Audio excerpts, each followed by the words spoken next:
If you're just tuning in, we're discussing restructuring. Hey, well, we're asking where's the best place to start.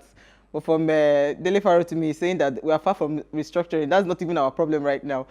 Please let us hear what you have to say. Remember, you can join this conversation. Tweet at us at WayShowAfrica1 with the hashtag WayShow, or you send us an SMS or WhatsApp to 081-803-84663.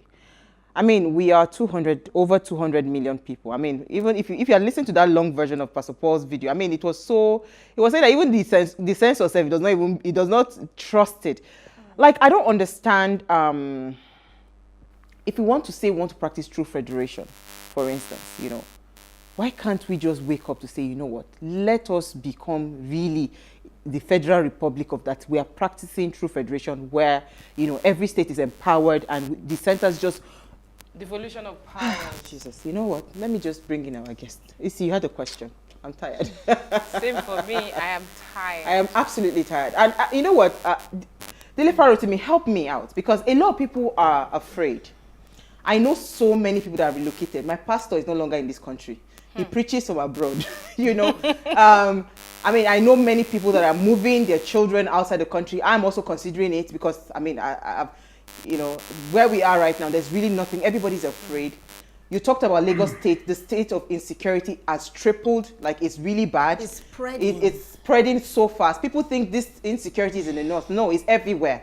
So there are so many things happening all at the same time, right? And people are also clamoring for, because you said something about equality and justice, right? If we want to even start, I don't know how to even explain the question. The people in the East, right? Of course, they're in their right to ask for certain kinds of rights because they are part of Nigeria. So if you're saying you want to practice federation, as a government, what should you be doing? Because it's like everybody's talking, nobody's listening. I'm like, today I'm really confused. I'm terribly confused. If I may step in there as well, my question goes thus. How do we get our political leaders to be accountable? We know we've gone past restructuring. In fact, you said we've gone past that window. How do we get the political leaders who are representing us now to be accountable to us, one, and also to avoid this looming war, in quote, or revolution? How do we get them to answer us and listen to us? The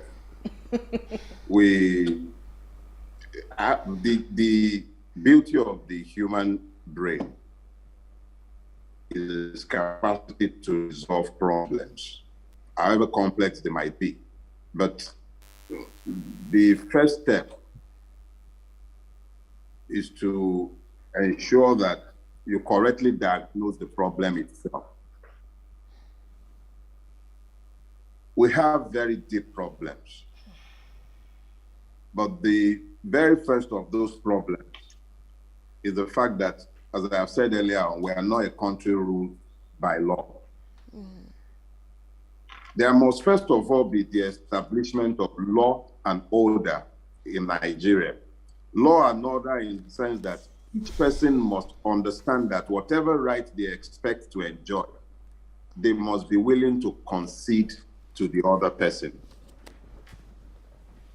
That is not possible where we are right now. And to expect our current rulers to hand that to us would be extremely delusional, to say the least. We did something similar when we as a people elected General Buhari in 2015 in the expectation that he would bring change. And he brought it. If we truly desire change as a people, the first thing we need to do is to begin to unite ourselves around common purposes. Exactly. Mindset. We first of all need to understand that the problem of the Igbo man is not the Fulani man. It is first and foremost the Igbo man himself. Ndi Igbo rules Ndi Igbo. If Ndi Igbo now elects to rule Ndi Igbo as a proxy of the Fulani, that is the problem of Ndi Igbo. If Yorubas elect proxies of the Fulanis to rule themselves, they should look to themselves before blaming it on the Fulani. Exactly. If you dealt with the Fulani in your Sokoto, the Fulani in Sokoto will respect you. So first thing first, Nigerians should stop allowing other people to show them their enemies. The enemy is not the other man. The enemies are within. Nigeria in name remains a federation, so they still pretend that we elect our rulers locally. No Fulani man has ruled either in the southwest or the southeast or the south-south in the last 22 years. So we first of all need to look to ourselves to find the enemies. The second thing, we must look to the commonalities of our afflictions. Every Nigerian is commonly afflicted. We all suffer from insecurity. Yeah. We all suffer from the high cost of living. Absolutely. We all suffer from the collapse of the educational sector. We also suffer from the collapse of the health sector. We suffer from the almost complete putrefaction of the Nigerian state. It is common to every Nigerian, regardless of your tribe. The only people who are sometimes exempted, even though, as the Yorubas will say, Olowo kan láàrin oloshi, mẹ́fà oloshi ni gbogbo wọn. One rich man amidst a multitude of poor people is himself impoverished. Even our rich people, our rulers, they themselves suffer from these things. So the commonalities of our affliction should be sufficient to help us find common ground from where to demand a change from the way we live. We are all rendered victims.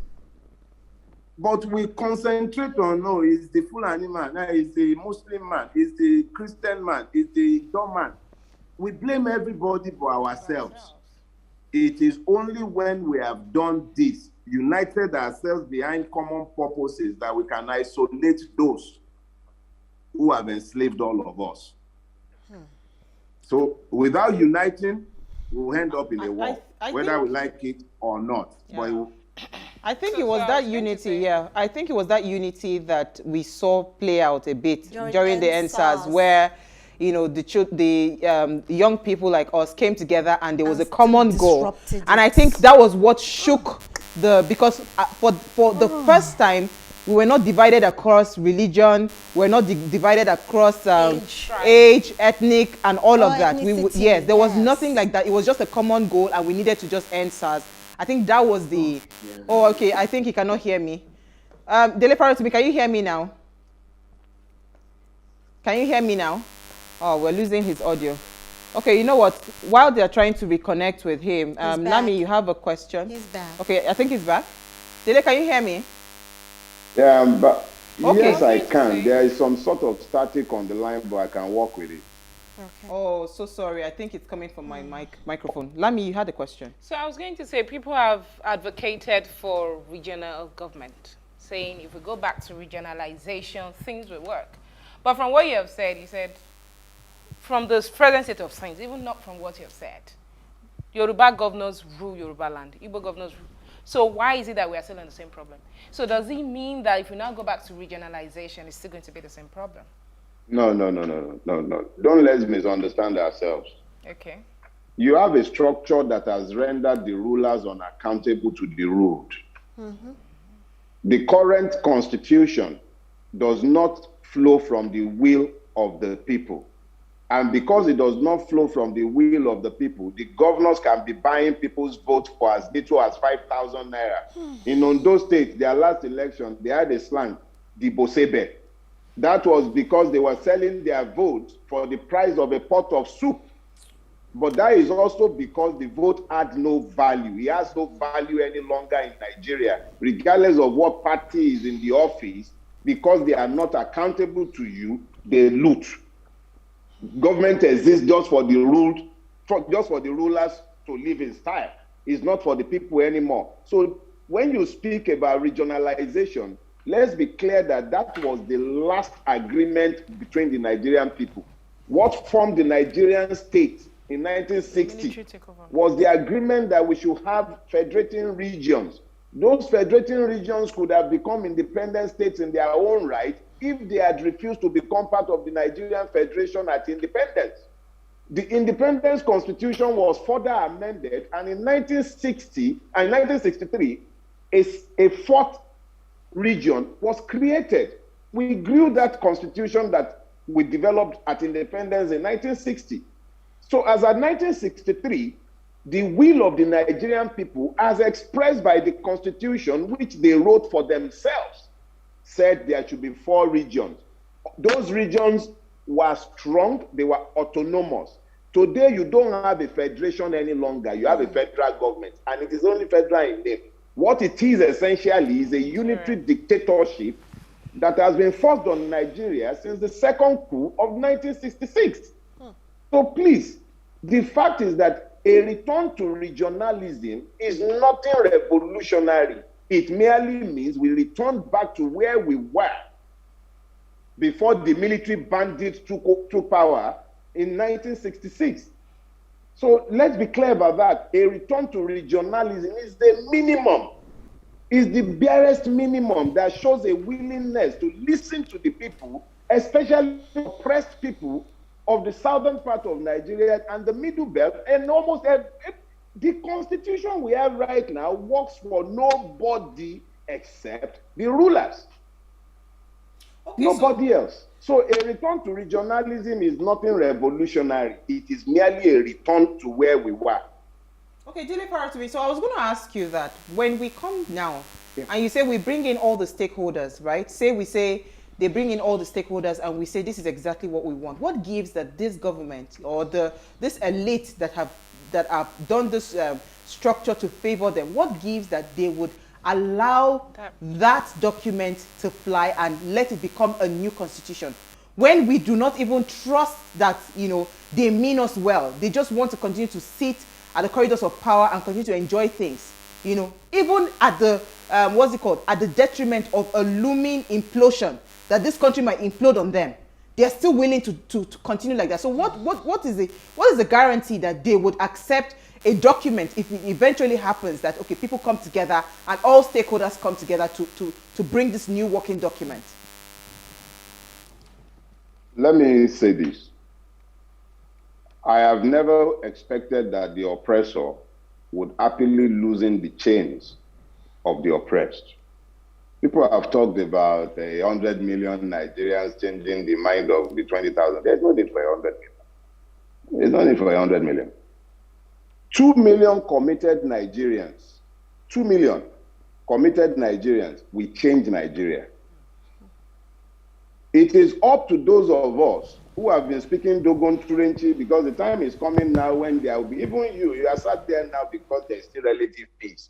There is a scenario, very plausible one, that says that any moment from now, some of us might have to start worrying about checkpoints on the street, not manned by soldiers, not manned by police, not manned by any Nigerian paramilitary, but manned by Lagos gangs. Simply because law and order is breaking down systematically everywhere across Nigeria. So if you are talking about gathering the beneficiaries of this injustice, the beneficiaries of the fraudulence from which all of us are suffering, to somehow be persuaded by a memorandum delivered to them, I think we are wasting our time. Some of us are taking our time to educate the people to understand what the issues are. When sufficient numbers have been properly educated, especially in non-violent methodologies, we will be calling people to confront this system. It's inevitable. The key thing is that you don't call a people you have not educated. An uneducated mob is a mob. And the Nigerian police and army are always happy to shoot people They are very happy to shoot people anyhow. Doesn't matter. And they'll come out and deny it. If you like, record it, they'll deny it. So there is no point. So if you are not going to call people to come out on the street and be protesting, you have to educate them. And what we seek to do is to let them understand what the issues are. The people you are expecting to resolve problems are not going to resolve the problem because they benefit from it. Let me show you something. Remember, in the National Assembly, you were hearing off the mic, and then you were seeing people fainting. It is because they don't expect to suffer the consequence of what they are doing in broad daylight. It is their hope that we will be stupid enough to fight a war so that they can escape with their loot. They have plan B, plan C, plan D to Z. We are the ones with very few options. So we must not give them the war they want, because that is what covers their track. The kind of crimes that have been perpetrated against the Nigerian peoples, if these people are ever held to stand before a court of law, they will hang for what they have done. But if we are stupid enough to start fighting, to succumb to the hatred that they have planted amongst us, and then we start killing ourselves, let me say something. We are the ones who will lose if that should happen. Let's take some comments. Today, the secessionists who continue to demand their own republics within Nigeria, they are doing so because the injustice is too glaring. How many bandits have been killed in Kaduna, in Niger State, in Zamfara? And how many IPOB members have been killed? Why are bandits and IPOB terrorists? These are questions that people need to ask themselves. And these are the things fueling the insecurity and the war that they are stoking. But we have to be careful not to fall for it, because it is only in that war that they escape. Absolutely. Come on, we've run out of time. Let's quickly take comments and... Okay, there is no name here, but it says, Nigeria made a mistake twice. No sector of Nigeria state is functional. We are suffering from a habit of voting clueless people to power. Nigeria is neither practicing democracy, federalism, or whatever fancy name they call it. What Nigeria is practicing is either crazytocracy or clueless cratic kakistocracy as well. And it's visible to the mind or to the blind that and it is visible to the blind and audible to the deaf that Nigeria is sitting on a cliff. We are falling apart. Looks like one of your mentees, Odele. Okay, quickly, I'll just do this. Look. It is laughable when some of us believe there is hope for this contraption called Nigeria. The president is the CNC of the FRN, that's the Federal Republic of Nigeria, yet he keeps appealing to terrorists, which they have refused to call terrorists, and then gone to kill IPOB members seeking independence. A CNC should act, not appeal. Our president must have been a very poor and clueless general in his days in the military. Wow. Telephone to me. We just have like 1 second to go. It's been an interesting conversation. But if you had one last thing to say before, because we're going to have you very soon again, but this is just the beginning of the conversation. We can't stop talking. We have to keep talking. So what would you say to, who should I even direct this conversation to? To us as Nigerians, what would that thing be? What would you say to us? Because I believe that the change will start with us, not any government. Not the government. I'll say to you that the prospect of living as refugees in other people's lands, the peak of the dream of the average Nigerian is to go to America. But you do remember what just happened to Floyd. He couldn't breathe.